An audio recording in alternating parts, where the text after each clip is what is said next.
galera, beleza? Eu sou o professor Otto, teu professor de História e Atualidades aqui no nosso curso Luther King.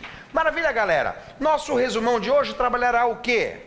Os 70 anos da bomba atômica. Show de bola, galera? Vamos aqui então. Falar de bomba atômica é falar de Segunda Guerra Mundial. E para falar da Segunda Guerra Mundial, a gente precisa falar de seu contexto. Aonde ela surgiu? Ela vai surgir no que a gente chama de período entre guerras. Meus amores, entendam. O período entre guerras vai ser marcado por três realidades. Quais?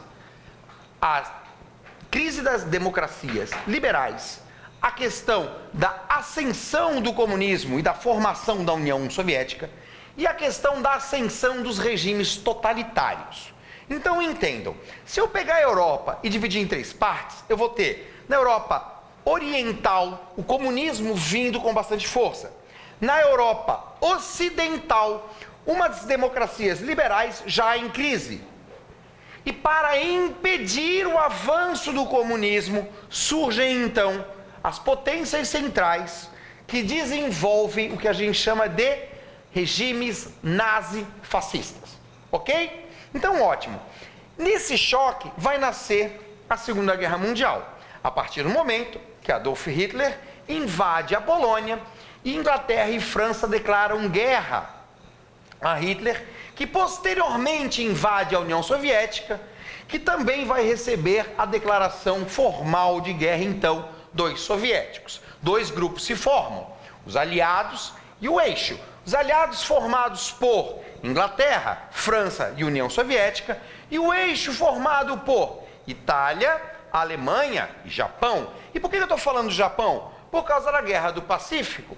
Galera, é interessante que vocês percebam que a Segunda Guerra Mundial ela vai se dar em dois palcos totalmente isolados. A Europa e o Pacífico. Na Europa lutam quem? As nações europeias, de uma forma geral, mais Estados Unidos a partir de 44. No Pacífico vão ficar lutando quem? Países asiáticos, mais alguns países europeus e os Estados Unidos. Na verdade, a Guerra do Pacífico ela começa ainda antes da Segunda Guerra Mundial, no que a gente chama de Guerra Sino-Japonesa, em 1937, correto? O Japão vai passar o rodo em todo mundo por ali, vai dominar a China, vai dominar a Coreia.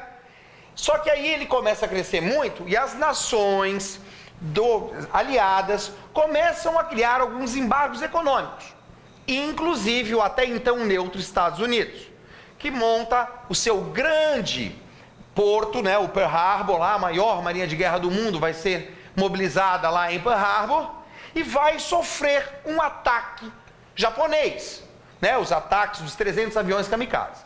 A partir desse momento, o que vai acontecer? Os Estados Unidos declara guerra ao Japão e entra oficialmente nessa Guerra do Pacífico.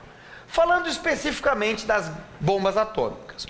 O projeto das bombas atômicas se chama Projeto Manhattan. Pegaram a ideia do Terceiro Reich, ou seja, quem começou a desenvolver esse projeto foram os próprios alemães. Então os americanos pegaram essa ideia, levaram para os Estados Unidos com a ajuda de Albert Einstein e começaram a desenvolver um projeto para fabricar a primeira bomba atômica.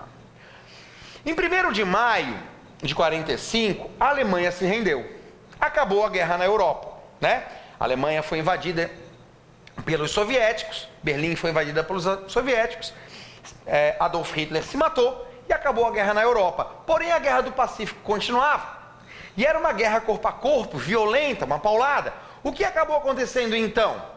Os americanos, utilizando como desculpa antecipar o fim da guerra e poupar vidas alemãs e poupar vidas americanas, jogaram duas bombas em cima do Japão.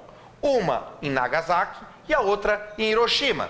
No dia 6 de agosto foi jogada uma bomba de urânio sobre Hiroshima, matando 150 mil pessoas de forma imediata. Alguns dias depois, no dia 9 de agosto, foi jogada uma bomba de plutônio sobre Nagasaki, matando mais ou menos 80 mil pessoas. Agora, se você quer conhecer essa história direitinho, bora assistir a aula completa. Um abraço!